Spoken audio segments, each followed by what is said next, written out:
So welcome to this TNT session sponsored by General Electric that is about innovation and imaging guidance for tricuspid valve replacement. So all around this table, all of you connected and attending this session, I think we've all been convinced about the crucial importance of understanding imaging and having a high quality of imaging to guide transcatheter tricuspid valve intervention.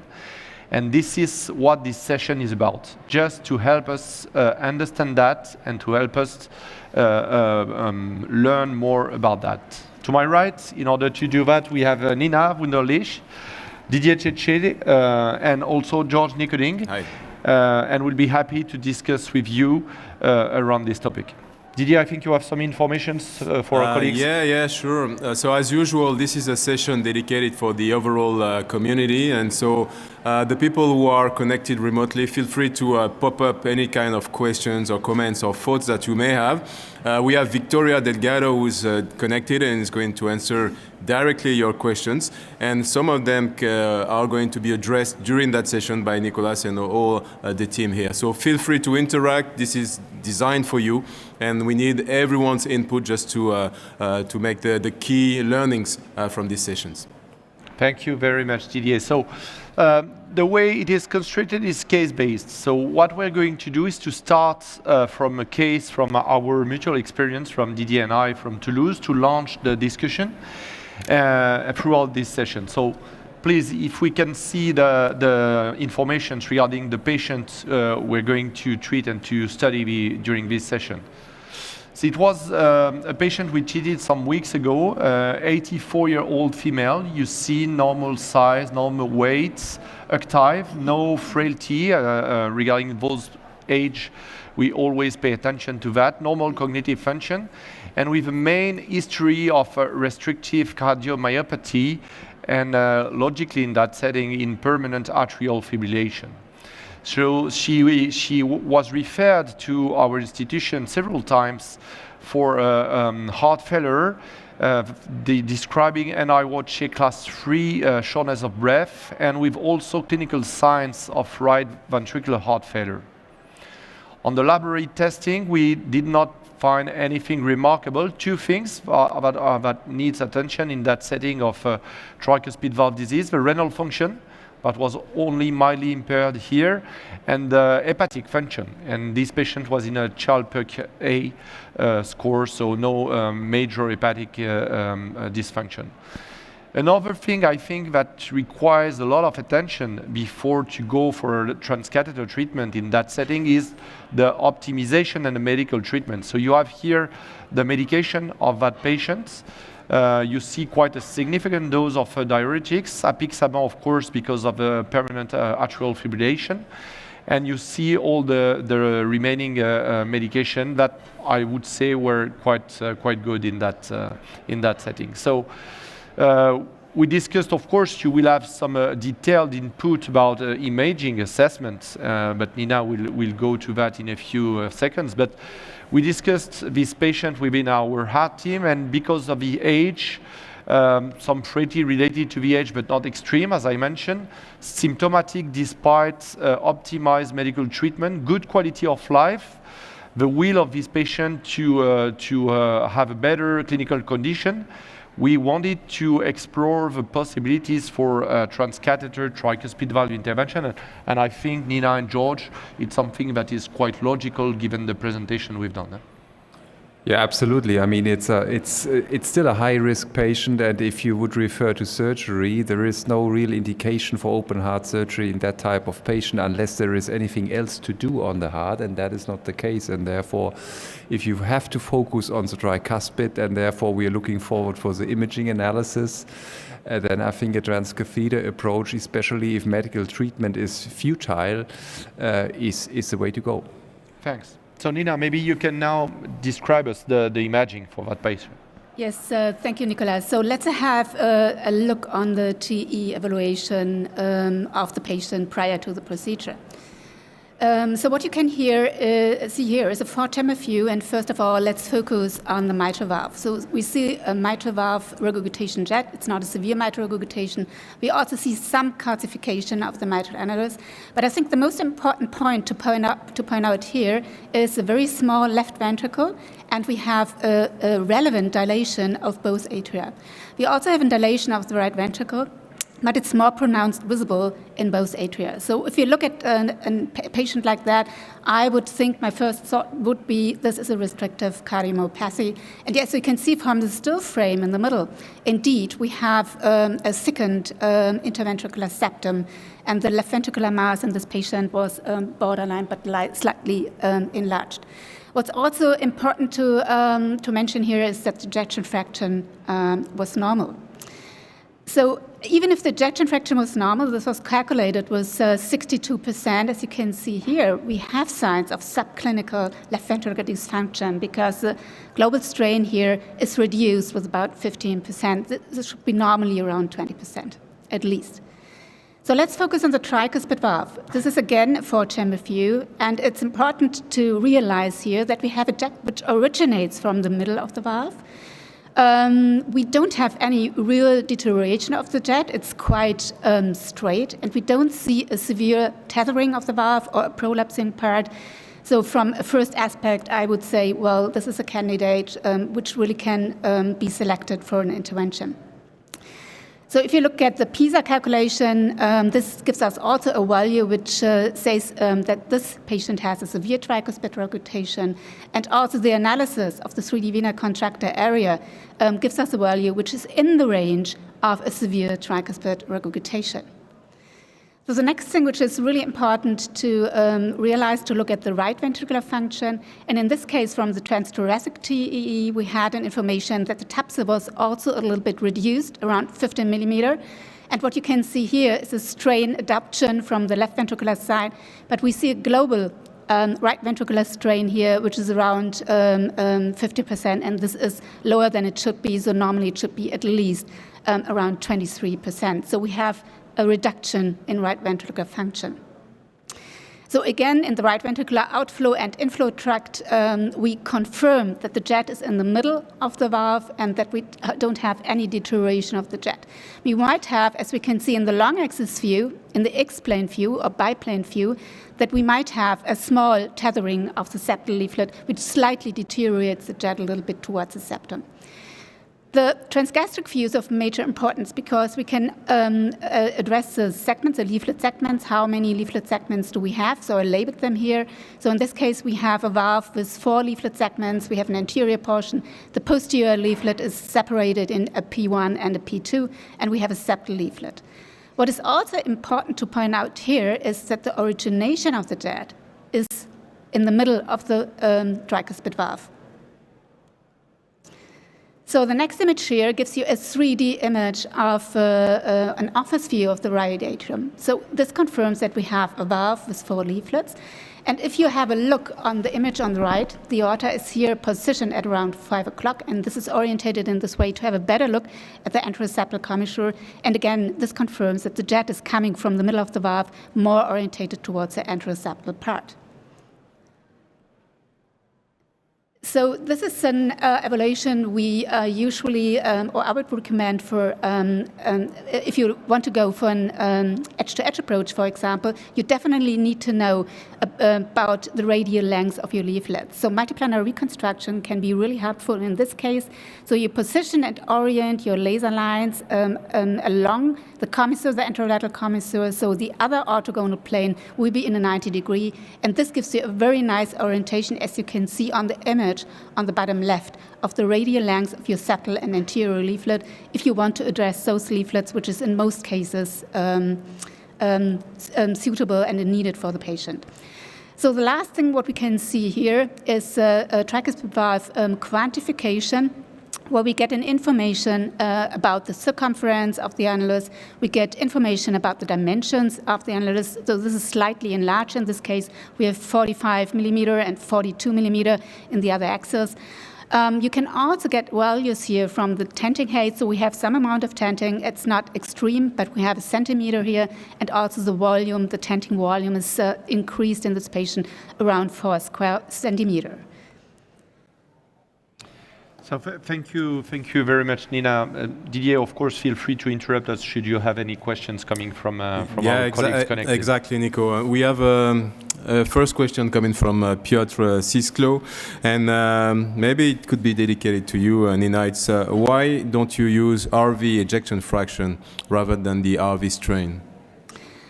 To be honest, yeah, you can do that, but these images have not been available prior to this procedure, but RV volumes for sure are a really good measure, and we have a really good correlation with MRI imaging. So this is a really good tool to assess right ventricular function. Thank you, Nina. Maybe before to dive into a very specialized discussion around imaging, some general consideration, because I would like to benefit from your experience, George, in that field. I mentioned in my presentation that you noticed that we did not do a routine right heart catheterization to that patient. Is it something that you routinely do before such intervention, and if so, why? Yes, we do so, and I would highly recommend to do so because if you have pulmonary hypertension, or I should say if you have precapillary pulmonary hypertension, it's a different animal, the patient usually, and tricuspid regurgitation is just a sign of a different, even more severe disease, which you probably cannot treat with tricuspid regurgitation reduction by catheter or by open heart surgery. And therefore I would say, yes, you need to know the values, at least you need to assess it by echo, but I would really recommend to do that in most patients. At least in our center, it is part of the good clinical practice. So thanks, clear statement, but eliminates precapillary pulmonary hypertension. But apart from that situation, do you have in your experience, in your practice, a cutoff level of systolic pulmonary pressure that tells you, okay, no, I don't go to a transcatheter intervention in that patient, or it's not existing? I mean, so it's arbitrary. Yeah. We don't know. We don't really know. But so far, in most of the studies, the cutoff was at 65 millimeters of mercury systolic pulmonary blood pressure, which is not a good value because you would have to think about the resistance. And so if you are above 3 or 4 Woods, then it's probably a situation where you should think about a procedure. If you have a 65 or 70 millimeters of mercury pulmonary hypertension, and if it is a postcapillary pulmonary hypertension, and if you could treat this also with medical treatment in parallel, this would be a candidate for tricuspid regurgitation procedure. Okay, good. This leads to another general consideration, maybe for you, Didier, the importance of medical treatment optimization in that situation. Yeah, it's true, Nico, that this is key. And as Georg mentioned, it's part of the overall assessment of the patient, because this may induce some variability of the measurements, the anatomical measurements of the tricuspid annulus and apparatus. So it's really important to optimize the patient before deciding on the degree of regurgitation, the metrics, and what we're going to do for this patient. So I think you're right, Nico. This should be the first step. A proper treatment of the patients with an appropriate amount, quantity of diuretics and so on. Evaluate the patients with a steady state before deciding on the severity of the TR and the technique that you're going to use for your patient. Of course, you assess the patient at the time of right ventricular decompensated heart failure. You see a huge secondary TR. You optimize the medical treatment, and then how long do you wait to make a new assessment in a steady state in order to make your decision to go for a transcatheter treatment or not? Yeah, I mean, you have to make sure that the patient is the most suitable and optimal condition, and this means he really needs to be on a diuretic therapy for a while. And I would also really recommend, I mean, it's of major importance because, I mean, we know that measures like gap size and the size of the regurgitation jet, so this has really impact on the procedural outcome of the patient. And this is something, I mean, the regurgitation jet is dependent on the volume of the right atrium and the volume of the right ventricle. So if you can take the volume away, so we do everything smaller, dimensions of the annulus can be smaller, so this has really impact also on the procedural outcome of the patient. And another point is, I mean, even if you think about procedures like an annuloplasty procedure, and where you want to address the ring, it doesn't make sense to make a CT evaluation in the situation when the patient is decompensated. So you have to wait until the patient is recompensated, and then you can do your evaluation, and then you will get measurements you can trust on. So I think this is very important, and that's why what I experienced, what really matters for the patient. Okay. Also very clear.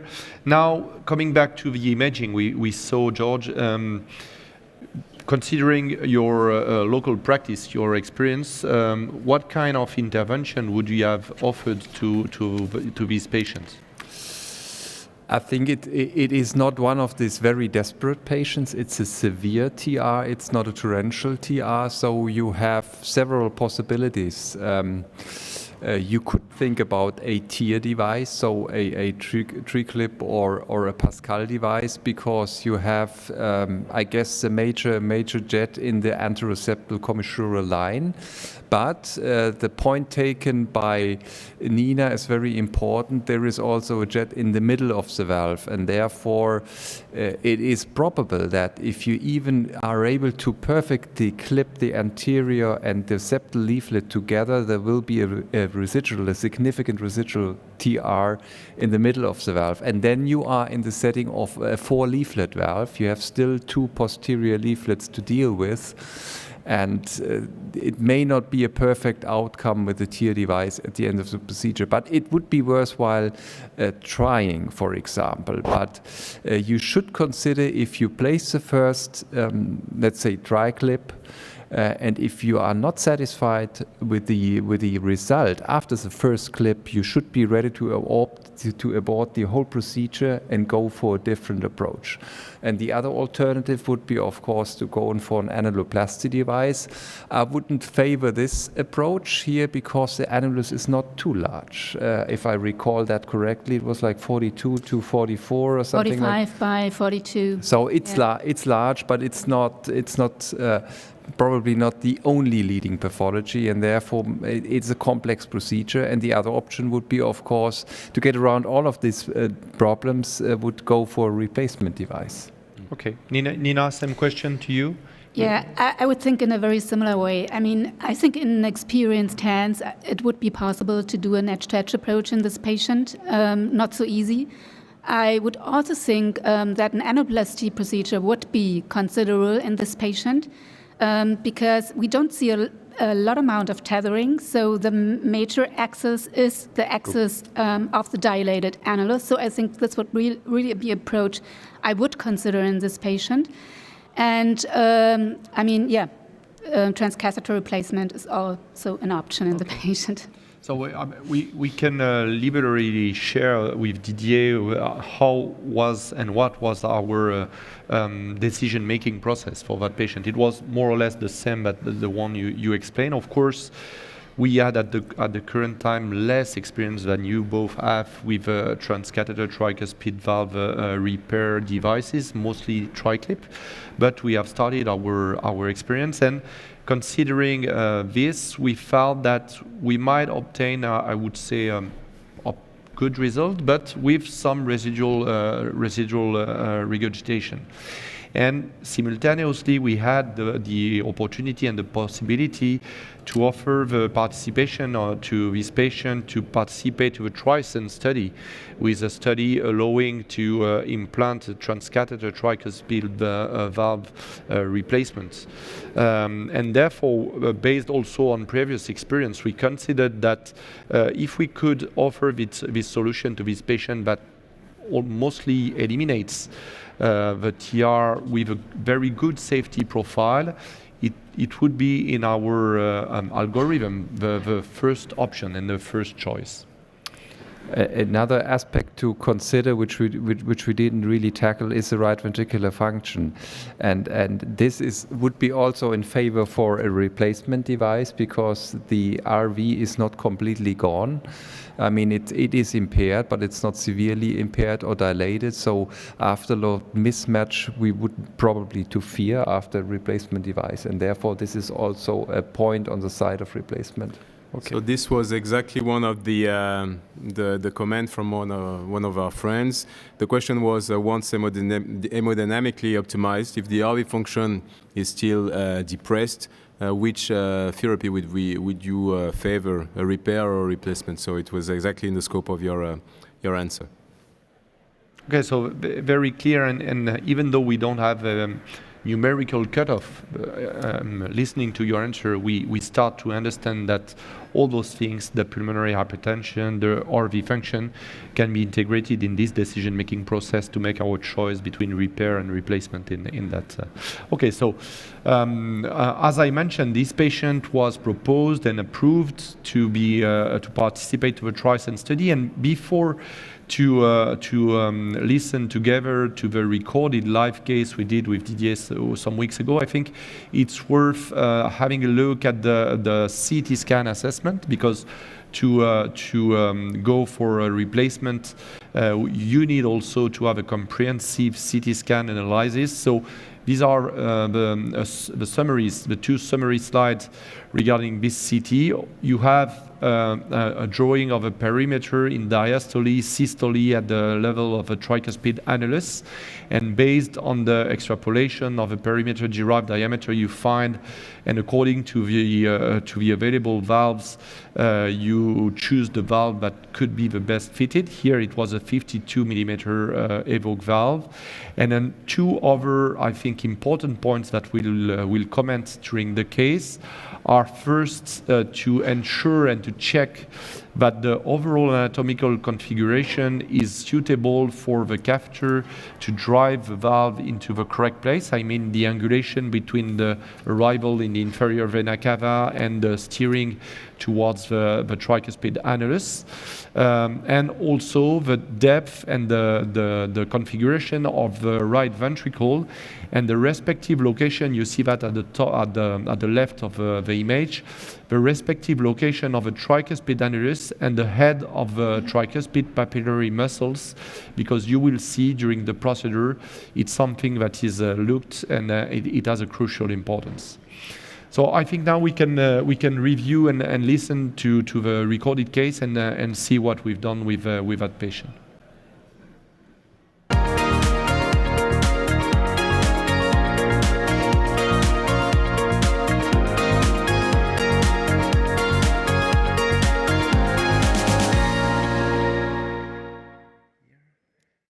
Welcome to Clinic Pasteur for this live case in the context of TNT sponsored by GE. Main objective is to highlight how pre-procedural imaging is crucial during transcatheter valve therapies, and today we'll highlight this with an example of transcatheter tricuspid valve replacement. We have to say that the device that will be used today will be used in the context of a TRISCEND clinical study outside of commercial use. And throughout this case, we'll highlight how pre-procedural imaging with three-dimensional capacity will allow us to perform the case. So Didier, maybe you can briefly present what we have done so far, where we are. Okay. So the patient is under general anesthesia for the TEE guidance for sure. Has received heparin and to achieve an ACT above 258. If we focus on the groin first. You can see that we did a percutaneous access, as you're going to see in a couple of seconds, with an echo-guided puncture of the femoral vein, deployment of 2 proglides. This is done in a conventional way. Having said that, Laurent, it could be interesting for the audience to get an overview of the views, echo views that we're going to use, and how you're going to guide us with that multiplanar reconstruction for the placement and then the deployment of the device. Thank you, Laurent. So we have now this kind of imaging with the TEE. After doing a 4D zoom with of the tricuspid valve, we can go to FlexiSlice, which allow us to get access to live MPR, providing us 2 orthogonal planes, the white and the yellow, as well as the short axis, the blue one. This way we can align the short axis to the tricuspid annulus and the white and the yellow plane to the catheter, which will ensure that we are perfectly aligned. We have on the screen, on the white screen, the anterior leaflet on the right, posterior on the left. On the yellow screen, septal leaflet on the left, lateral on the right, and the short axis, anterior, lateral, posterior, and septal. Okay, thank you, Laura. I think it's. I think you will agree, Azim. For any transcatheter tricuspid intervention, crucial to have a high-quality peri-procedural TOE guidance. And here are the main view that we will use. And as you understood while listening to Laurent, we will refer here for this therapy more to the sectors, the sections of the tricuspid annulus rather than to the tricuspid leaflets. Yep. Okay? Yeah, I think there was the great imaging, and I'll just comment on the fact that this procedure and all the tricuspid procedures highlights the importance of the heart team and good communication between the echocardiographer and us, the interventionists, because essentially the echocardiographers are guiding this procedure. And so I like what Laurent did. He put the anterior, posterior, medial, lateral actually on it so that we can all talk the same language in the cath lab. And so that's really important when he's trying to guide us through the procedure and he says, no, you're going more anterior, go more posterior, or your trajectory is septal to lateral. We all are talking the same thing. So these pictures are beautiful. Thank you. So this is where we are at the moment. I can show you a live X-ray image. So we're working in a kind of aerial projection in order to see all the device and the right atrium, right ventricle axis in profile to be perpendicular to that. And you see on the screen, so the fluoro image, and on the right, you see the echo guidance. So yeah, Didier, if we look at that, what can you say about the trajectory? Because here the idea is to be coaxial, to enter the valve coaxially. Definitely. And it's great, as you mentioned, Azim, that we have the echo guidance and they label everything. And when Laurent is going to come back to the views that we're going to use, we can see that he has already materialized the trajectory to be perpendicular to the tricuspid plane. It's not a flat plane. This is a kind of saddle-shaped annulus, but we can imagine a kind of parallel plane of the tricuspid annulus. So the idea is to get the catheter perpendicular to that. And here we can see that we are slightly off axis, both in the septolateral plane and also in the anterior-posterior plane. So there would be a need, I guess, if you agree, Azim, to correct a bit the anterior-posterior trajectory and the septolateral. And with this device, if we focus on the upper right screen image on the screen, the point of pivot of the catheter is going to be on top, exactly the white dot. Yeah. So what we're going to do is to make the catheter pivot from that point to get it more perpendicular to the axis. Nicola and Didier, maybe you can explain to the audience the difference between position and trajectory. Yeah. Two different things, right? Exactly, you're right. So the position is the place or the location of the tip of the catheter inside the annulus. and trajectory is the overall vector, the overall direction it enters the right ventricle from the right atrium. So here currently we had a position that is quite central, but on top right, you saw that our trajectory was coming a little bit too much from septal to lateral if we look from the top to the bottom. So what I did is just correct this trajectory, and now you see that on top right image I'm a little bit more parallel to the septum, but I'm a little bit too close. So now what I need is to get away from the secondary flex. From the septum, and we have a command that allows us to do that. And we could clearly see the point of pivot here on the upper right image. Yeah. So I think now, currently, our trajectory is maybe a little bit better. And now, Didier, what you were mentioning, if we look at what we have on the bottom left, that is showing us the anterior and posterior position. Maybe we're a little bit too much towards the anterior, so I could just retract a little bit to get, in that view, a more central position. That's it. And now we have a feeling that our trajectory is a little bit more coaxial. We fine-tuned that. So would you agree with him and Laurent? Yes. Yeah, I like this. I think you have a good AP position. You may be still slightly posterior, but it's not bad. You can go maybe with the whole system slightly in with a knob at the back. And then your septal lateral, I think you showed very nice. Your trajectory was off, so you used the rotation to get a better trajectory, and then you use the secondary flex to change the position. I like it. Yeah. Maybe the next step is you tell us how deep do you want to be with the tip of the delivery system now? Yeah, exactly. You're right, Azim. The next step is for us to position the distal tip of the capsule. There is a radiopaque marker that you see on screen just above the nose cone. So we have to position that below the leaflet. And just to make it more echolucent, we need to retract partly the outer capsule and to align it with the stent frame, just to generate a marker, a visual landmark that we're going to use. And to come back to your comment, Azim, the idea is to place the catheter, the tip of the catheter, somewhere between the tip of the leaflet and the papillary muscles. We want to be above the papillary muscles and extrude the device, the prosthesis, above the papillary muscles. So it's very important what you just mentioned. We could see here the tips of the catheter, here the leaflets, and here the papillary muscle. So we are in a good position. Azim, it seems that we are trajectory-wise, we are okay. In terms of location, the position, it's also okay. And the depth is okay. So would you tell us why it is so important to check that, the position before we start to, we move forward? Yeah, this was a very important part of the procedure, that you have to take your time in doing this, because the next step now is we start opening up the valve more to let the anchors start coming out, right?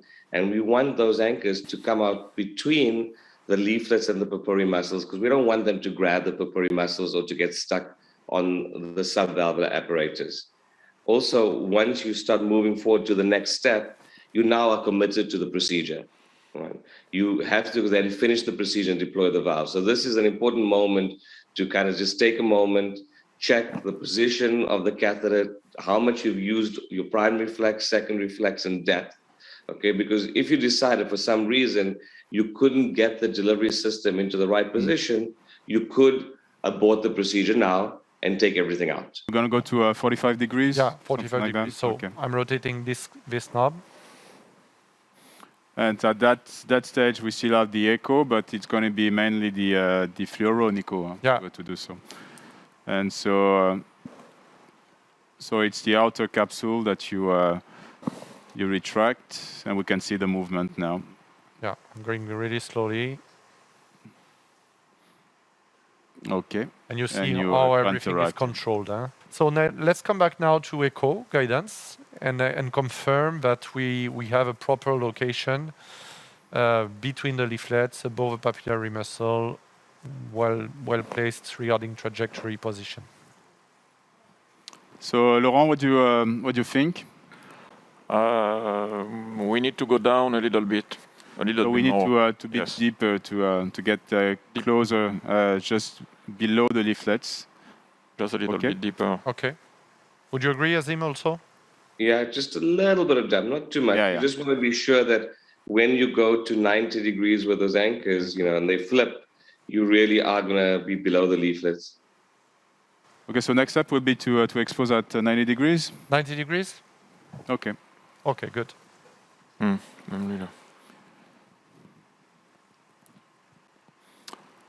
So it's clearly a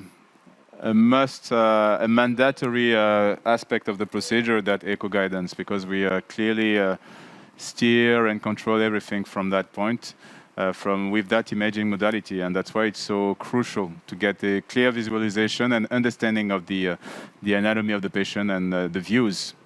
So we need to, at one point, to acquire some not echo skills in acquiring the image, but in understanding and commenting the images. Yeah. Now we have corrected our trajectory and position, so let's flip the anchors towards the atrium.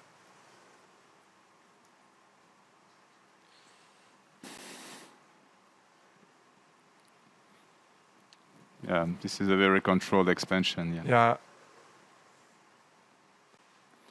And maybe we can Yeah, now we clearly see the interaction with the stop leaflets. here a little bit more. Nice. And it's really nice, yeah, definitely. Okay. The location is good. Okay, that's fine. So now we need to assess, I think, anchor by anchor, Yeah, with the spinning from one anchor to the other one to make sure whether the leaflets are well captured or pinned by the anchor. So, what we do here usually with Edwin is when we're about to do the sweep, Edwin sets it up and then he tells me, he says, Azim, look at the top right box and look on the lateral side and only concentrate on that one area as I flip around. And so we're all looking at one specific area on these 4 boxes to see where the anchor is in relation to the leaflet and to the annulus. As you made this comment, Azim, this is a crucial part of the procedure, and so let's listen to Laurent, who is going to show us anchor by anchor if the leaflets are correctly captured or not. So we check now step by step, anchor by anchor around the valve. For this, we take the white plane. We need to see of each step the leaflet inside the anchor. It's a very important step for leaflet capture and valve deployment.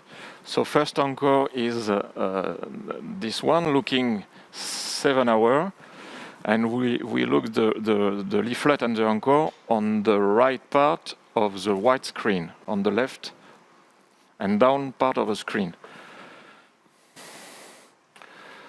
This one looks good. This one is okay. So we move to the second at 8. And for the audience, what we're looking for here is we want to see the leaflet come above and over the anchor, not the anchor pushing the leaflet away. Yeah. And we want to see the tip of the anchor very close to the base of the leaflet. So we're looking for capture and for height. Great, thank you, Razim. So this one at 9 o'clock is also good. Yeah. Okay, we turn around. Now 10 and 11. Yeah, it looks good. Leaflet position is good. Very good. Yeah. Okay. 12. Okay. Good Yeah. too. As 1 well. hour. Here it's even more obvious. Here it's good. 3. It's good too.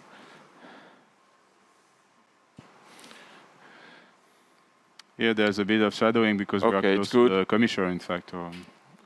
We have some shadowing in the commissure, but we could see clearly the leaflet. Okay. Yeah. Okay, so Everything overall is okay for assessment is good regarding leaflet capture. So, okay to go to the next step. Yep. So, let's unsheath a little bit more the ventricular parts of the prosthesis. So now that we got leaflet capture, now we're gaining size of the prosthesis. Exactly. And width. Yeah. So you will see on fluoro that it's currently enlarging. And, let's go now for a final ventricular unsheathing of the valve. So sounds good. Yeah. So focus both on the fluoro and on the echo. And we see that the outer capsule is getting retracted. And we're going to stop here, just past that dark line. Okay, so let's now proceed with the last part, I would say, the DDAs. And let's go now for a final release. Yep. Okay, so what we are going to do is release the atrial part and the part that is in the annulus. Yeah, exactly.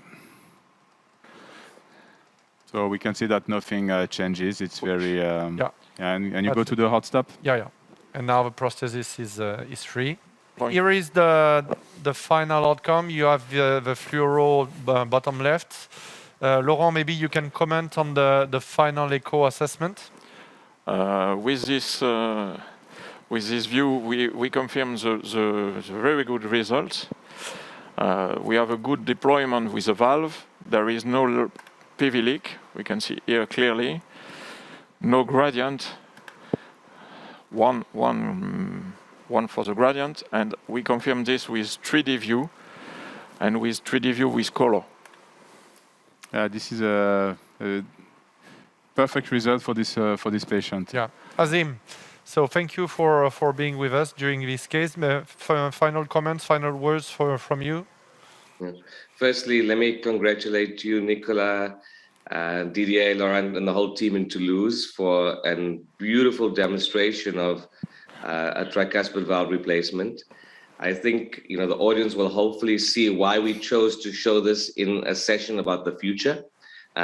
This technology is not commercially available, so it's part of the future, but also it shows you what we can achieve in patients who may be high risk for surgery, or potentially even in the future as an alternative to surgery, because we really have a surgical-like result. We completely eliminated tricuspid regurgitation in this patient. There is no tricuspid regurgitation. I think we have to close this case, to thank you, Azim, again. Thank our heart team here who collaborated to develop and to do this procedure. Thank you, Didier, of course. and see you for the rest of the meeting.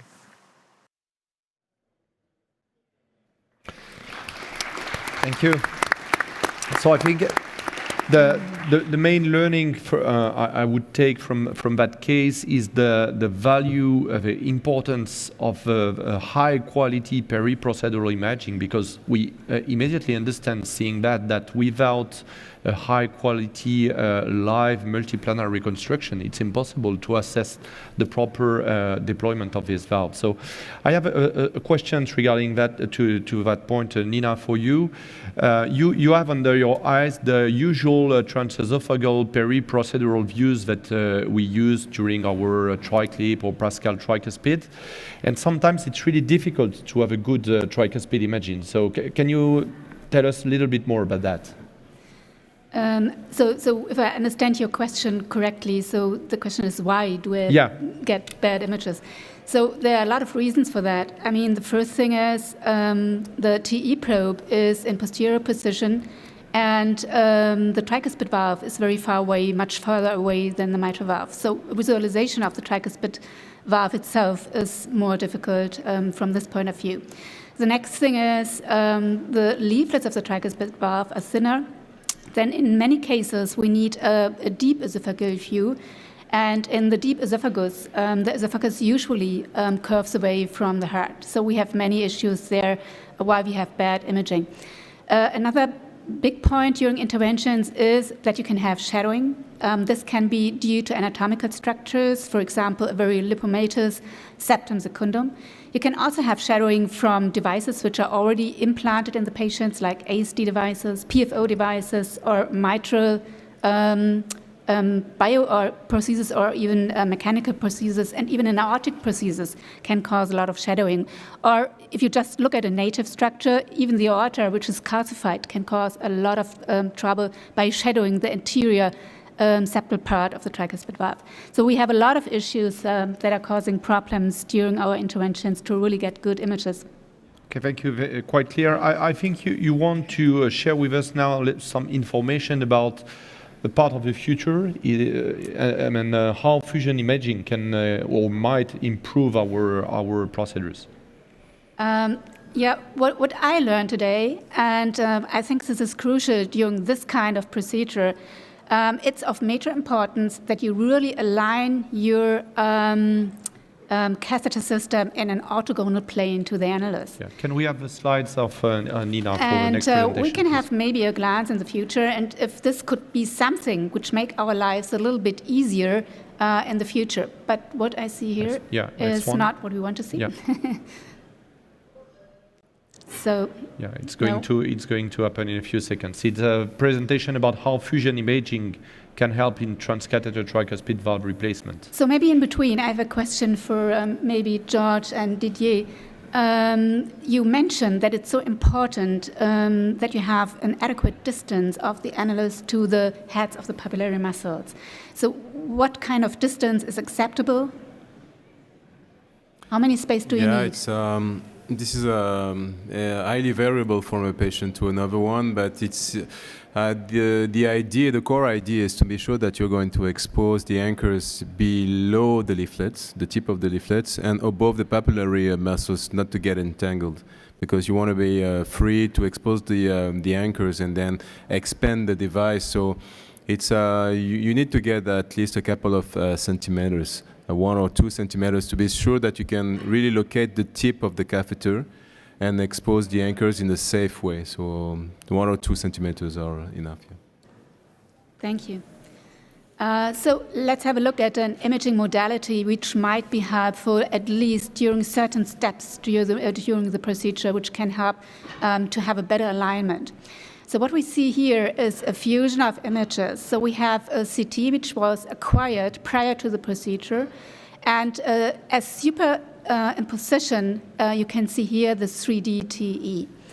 And you can see how nicely you can align the CT images to the TE images. And this can be something, or could be something, which could be pre-estimated here in a CT image. And in this case, what we see here is already the superimposition of the catheter, which was really used during the procedure. And it's so well aligned with the catheter alignment, which was predicted as perfect alignment in advance. So you didn't have these images during the procedure, but retrospectively, I would say you did a really good job on that.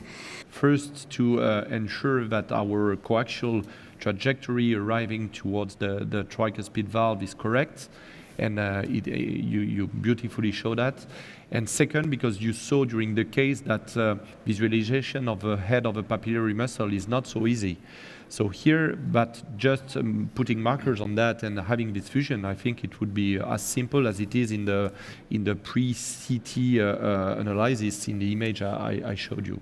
So I would consider that really promising as an operator. What do you think, George? Yeah, absolutely. It's absolutely promising. I just have maybe 1 or 2 comments. First is it's part of the pre-work already, at least together with Edwards. They tell you already how much degree is expectable, for example, for the bending. If you are far off of the predicted, let's say 106 degrees, you need to worry. You need to start to look more carefully. So it has been implemented already partly, but it would be of course very, very helpful. But it needs to be absolutely exact. And so far we've been all working with fusion imaging for years. And one major downside is that if you are off 1 or 2 millimeters, it takes a lot of time, but it doesn't really help. So that needs to be really worked out. But and let me just make one additional point. The flexi slice is of utmost importance in this type of procedure, and it saves you a lot of time. And I just want to congratulate you again for this beautiful images, and which are so readily put forward and presented with the GE technique during the procedure. That helps really a lot. Yeah, Didier? Yeah, Nico, related to that comment on the flexi slice, there is a question from the audience.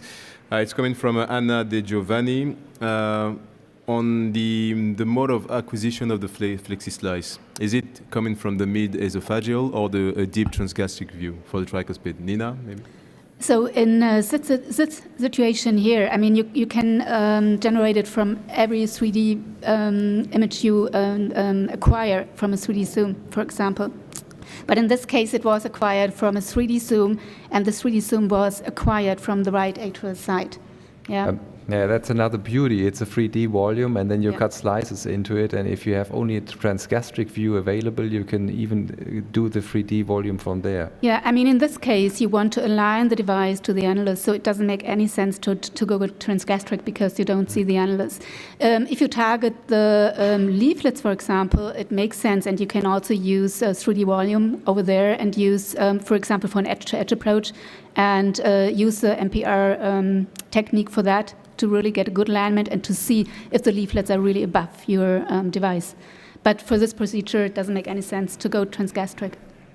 Okay, clear. Didier, do you have any questions? Yeah, there are a couple of questions coming from our friends remotely connected. One is about the fusion. We've seen the beauty of the fusion imaging, but there is that sometimes real-time discordance, a delay when you are using it during the procedure. Georg, do you think that this is going to improve in the future, or is it already usable in a daily practice, and do you accept what we have so far? I think we need to work on it, and it doesn't help if you state that it's not ready for prime time now, because then we are not able to improve the system. So we need to work together with the engineers to improve it further. I think right now it may be safe to say it can help in dedicated centers, but it may not be ready to be spread out all over the country. I think we shouldn't forget it's just an add-on, and I mean we also get the information from the 3D echo, which is superimposed. So I think you don't lose a lot of information, but as you said, there is something we should care about if there is some delay, or but we also get the information from 3D, so you always have the chance to double check. Thank you, Nina.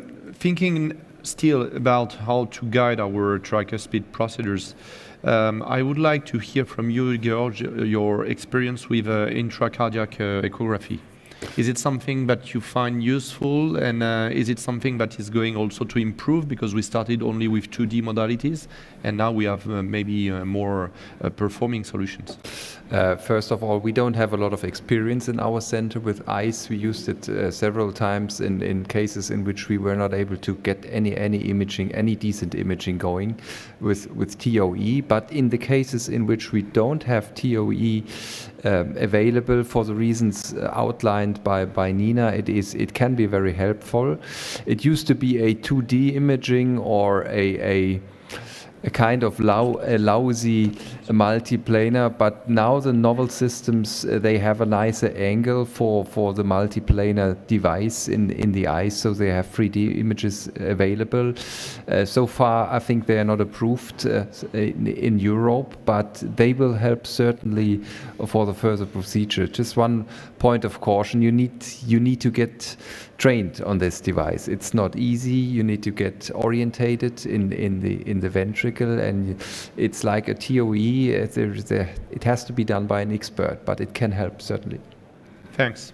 Didier, other questions? Yeah, maybe from one final question about the fact that the tricuspid annulus is not a flat structure. So what could be the best modality to assess that? We have multiple options with CT scan and 3D echo. What would you recommend for Nina and then Georg, just to assess the overall shape and anatomy of the tricuspid annulus? I mean, you already pointed out the main point. It's not a flat structure. So how can we assess a non-flat structure? So we have with modern software, as we have seen in this case here with the tricuspid valve quantification tool, we have a tool to really follow and track the motion of the annulus and to get a really 3D model. And this is also doable with CT. So I'm not aware about studies who are comparing the imaging modality and the CT modality, but I think from CT we know it's quite close to the reality. But I think the echo modalities will follow, and we get echo modalities which really allow us to see the 3D structure of the tricuspid valve and the annulus. I think annulus is domain of CT. Very clearly, and you always underestimate so far it's the annulus with TOE. So if you're interested in the annulus in the TR space as well as the EMR space, you need to have a CT scan. Thank you. Maybe before to conclude and to close, Nina, very short statement. What advice would you give to our colleagues who would like to start with a transcatheter tricuspid valve program? I mean, my advice would go in the direction of imaging. And as you have seen, I mean, this was so calm and perfectly done, this procedure, but it needs a lot of expertise. So my recommendation would be to learn to acquire these images you really need during the procedure. You should do it not in the cath lab. This is something you should train maybe in pre-selection before you go to the cath lab, because in the cath lab you really need to acquire these images and show the images at a certain time point when the interventionalist needs to see it. So my advice would be train it, but not in the cath lab. Georg, different advice? I would absolutely agree. Imaging is key. The interventional part of the procedure is more or less trivial. Didier, what will be your opinion? 100% agree, in agreement. Even as interventionalists, we should learn how to interpret, to get a good interpretation of the images also. I think it's important to learn from those who know the anatomy, how to acquire the images, what we are seeing on the screen, to all speak the same language. Yeah, and I also agree. And if I think, in order to share our experience with our colleagues, if I think about what we've gone through at the time we started our transcatheter tricuspid program, we really felt there is a step that is quite big between a transcatheter mitral valve program and a transcatheter tricuspid valve program regarding echo skill, regarding the imaging capacity and ability of the imagers to show you what you want to see. And I perfectly remember that when we started our first transcatheter procedures, and sometimes we were limited, of course, by our early experience, but also by the fact that it was difficult to see what we wanted to see. And both imagers, both operators improved together, and but we felt the learning curve was a little bit longer and difficult, but for a mitral side. So I think we have, by doing this, summarized the key learnings. Imaging is key. The quality of imaging is key. It's a hard team approach in which you have to have very, very skilled imagers dedicated to the tricuspid valve. Of course, operators trained to that. And for sure, imaging solutions that will help you to succeed and to treat our patient with, as we've seen here, quite a beneficial outcome. So I have to thank all my partners. Thank you. Nina, Didier, Georg, all of you who took the time to connect, to discuss with us and to participate in this session. Of course, to thank TNT for having allowed us to organize this session. And say you goodbye for the rest of the meeting. Thank you.